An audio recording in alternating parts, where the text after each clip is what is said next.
Yellow just walking in the house in my road, gotta make her put it on. She don't like wearing clothes, just left Concord, North Carolina. I was licking on booty in a whole lot of vagina. Eat a boozer with some ice cream, she'll remember you. Ice Cube make it chip, shiver like the winter do. See me with the crew, I done get some food. I see you looking like you do. Had to make a move, What's up, y'all? State Almighty, aka the global dark skin ambassador, with another video. And we're going to talk about the top 7 things I do not miss about New York City. I don't miss it at all. And it's all the reasons why I chose to move out of New York City and the reason why I'm not moving back, okay? Disclaimer, I love New York City. Those of you watching who've never been to New York City, in my opinion, New York City is the best place in the world to party and have a good time, okay? If you want to have a good time, there's a lot of tourist attractions and things like that. If you in Manhattan and you looking for good drugs, you go to Dykeman and get some of the best ecstasy you ever had in your life. They also got great party places over there too. But when you want to live there and raise a family, and see, this is why I might add a couple things now, because I don't think I mentioned the fact that the schooling system is trash. The schooling system is trash. There's not enough programs for kids. Like other places, like for instance, where I live now, like the church is more involved in the communities, and they got more programs and sports teams for children. It's not like that in New York. But we're gonna get into the top 7 or more things I don't miss about New York City. And I'm gonna be squinting my eyes because I'm gonna be reading and I need glasses for this, but I'm not going upstairs to get my glasses, and I got rice on the stove, so I need to be able to rush right to the stove and check my rice, right? But without further ado, let's get to it. Number 1, the getaway most women talk in the hood. I don't like that.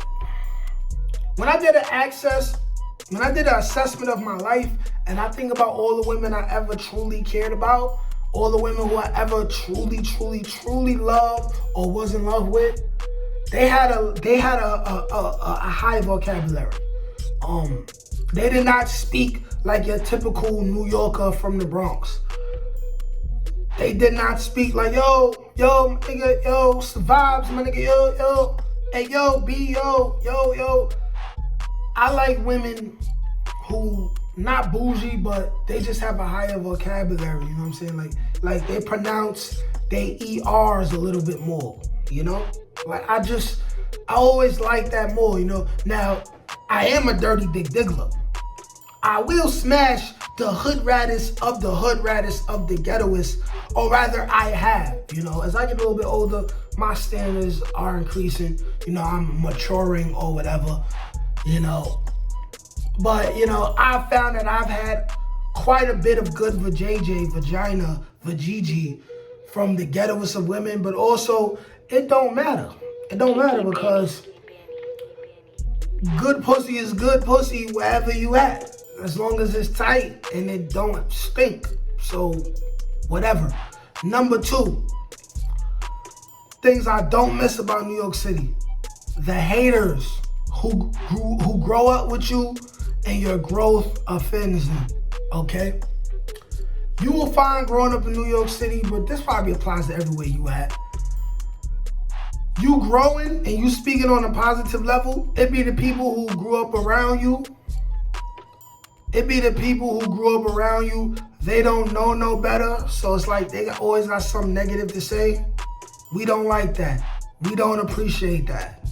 Moving on to number 3 now. Number 3, my traumas and messed up moments I like to forget about. All in New York City. The friends that I've lost, the trauma of growing up in a house with 2 alcoholics at the time, coming outside embarrassing me, and fighting with my baby mama in front of the whole hood.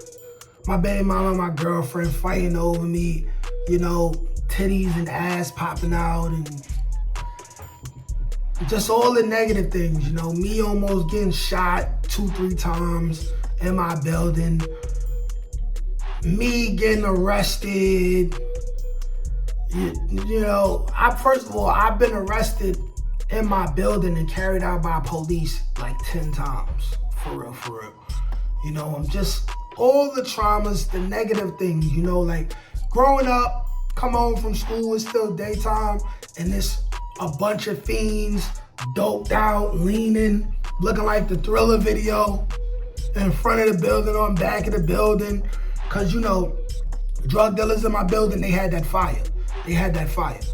But yeah, like it's, you know, when you move away to another place, it's really like, you could be optimistic cause it's new experience you're supposed to have, you know? And you more in control of the experience you have because now you're grown and you're not forced to stay there because you're young and you living with your mother and you don't pay bills.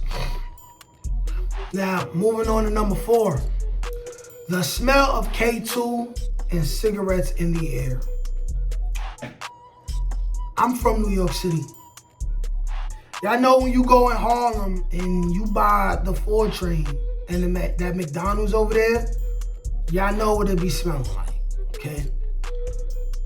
I'm from New York City, okay? Y'all know when you get off the train, 34th Street, the B train, 6th Avenue, or the 1, 2, and 3 train on 34th Street, 7th Avenue, or 42nd Street, 40 Deuce. You know what I'm talking about. It's nasty. It's disgusting. 3rd Avenue. Come on now. Nigga don't be wanting to deal with that, bro. Like, I don't like filthiness. Like, I really don't, you know? And because there's so many people in New York City, therefore it's a higher influx of drug addictions. Therefore, you know, it's, you know, they over there panhandling and stuff like that. You know what I mean? My nose itching crazy. Like, I don't do coke, by the way. I don't do drugs. I occasionally do ecstasy, but I don't do any other type of drug, especially none of the nose. I think my mustache is tickling my nose. But anyway, I just don't like it, B. Like, I'd rather not deal with it. And I don't have to deal with that in South Carolina or anywhere else in the country that I go or that I've been, you know what I'm saying? Well, moving on to number 5. The filth. Filth, Florn, filth of New York City. The most beautiful and dirty place in the world. Truly art, because it's beautiful, but not perfect. Us New Yorkers, you know.